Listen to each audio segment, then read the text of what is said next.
رسوله الكريم أما بعد. Some time ago we had started talking about the story of Ibrahim alayhi salam.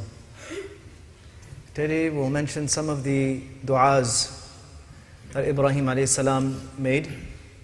They are mentioned in the Quran, and the purpose of giving us these du'as in the Quran is that first of all we can understand what mattered to Ibrahim alayhi salam, what was important, what he was trying to achieve, what the mission of his life was. And secondly, we can make these du'as for ourselves also. So when he came to Mecca and he was told that he has to leave his family behind, he made lots of du'a for that place because his family and then his progenies were going to grow up there.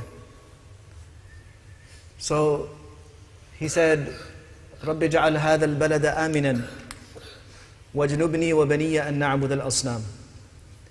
O Allah, make this land, this city of Mecca peaceful. Make it safe and secure. And keep me and my progenies, in other words my offspring, my children and their children, keep us away from idol worship. So Ibrahim alayhi salam was making dua for himself as well as for his children, even though he was the one who in his time he brought tawheed to the world. But he knew that this was only from the tawfiq of Allah subhanahu wa ta'ala. And if Allah wants, He can take tawfiq away from anyone. So the message was for us that we should always be concerned about our iman, about preserving our iman. No matter how pious we are today, no matter how good we are, we might tell ourselves that we're in a good environment, we belong to good families, and we don't do anything wrong.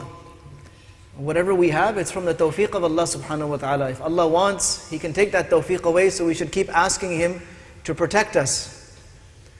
رَبِّ إِنَّهُنَّ أَضْلَلْنَ كَثِيرًا مِنَ النَّاسِ. Oh Allah, these idols had led so many people astray. فَمَنْ تَبِعَنِي فَإِنَّهُ مِنِّي. Oh Allah, don't hold me accountable for those of my children, my offspring that go astray. Those who follow my path and stay on this path of deen, this path of iman. Yes, they are from me and they have taken from me.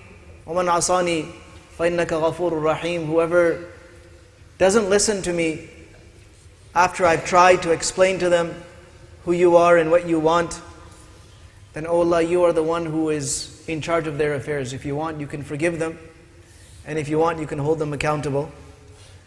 Don't hold me accountable for those of my offspring who disobey you. Then he said, oh Allah, رَبَّنَا إِنِّي أَسْكَنْتُ مِنْ ذُرِّيَّتِي بِوَادٍ غَيْرِ ذِي زَرْعٍ. I've left my family, some of my family here, in this valley that has no greenery, the valley that has no vegetation. Mecca was all black mountains, and that's it. Around those mountains were more mountains and desert. No vegetation, no trees, no gardens. Oh Allah, it's a land of no vegetation. Why? رَبَّنَا لِيُقِيمُوا الصَّلَاةِ. I know why you've brought me here. You have brought me and my family here so that we establish your house, the house of worship, the house towards which all of mankind will pray until Yawm al-Qiyamah. رَبَّنَا لِيُقِيمُوا الصَّلَاةِ. I know you've done this for this great mission you have brought us here. فَجْعَلْ أَفْئِدَةً مِّنَ النَّاسِ تَهْوِي إِلَيْهِمْ. Oh Allah, don't leave them here by themselves, secluded, all alone. Bring the people of the world to this land. وَارْزُقْهُم مِّنَ الثَّمَرَاتِ. Today there's no plants and gardens in Mecca, but oh Allah, if you want, you can bring vegetation, plants, fruits, vegetables from wherever you want, and you can still provide these people. لَعَلَّهُمْ يَشْكُرُونَ. So that they can be thankful to you, O Allah. And he made dua that, oh Allah, make me from those people who establish salah. Make me from those people who establish salah, and give me such family members, such children, an offspring who will also establish salah. رَبِّ اجْعَلْنِي مُقِيمَ الصَّلَاةِ وَمِن ذُرِّيَّتِي رَبَّنَا وَتَقَبَّلْ دُعَاء. O Allah, accept this plea, this dua, this appeal of mine. O Allah, you accept it. Allah subhanahu wa ta'ala is the only one who can accept it. But look, Ibrahim alayhi salam is asking Allah to make him one of those people who establishes salah. He wants to live a life in which he never lets go of salah. And he also wants children that will establish salah. So one of the things that mattered the most to Ibrahim alayhi salam after Iman was salah. He said, I have left my family here, so they established salah, your house of worship. But just building the structure is not enough.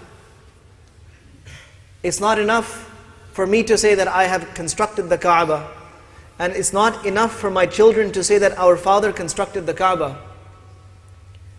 Rather, O Allah, make them people who establish the salah in their own lives, and those who come after them to also establish salah in their own lives. These are some of the du'as of Ibrahim alayhi salam. So they tell us what mattered to him, and they tell us what is important in the sight of Allah subhanahu wa ta'ala. He was on a grand mission to change the world and to bring people close to Allah subhanahu wa ta'ala.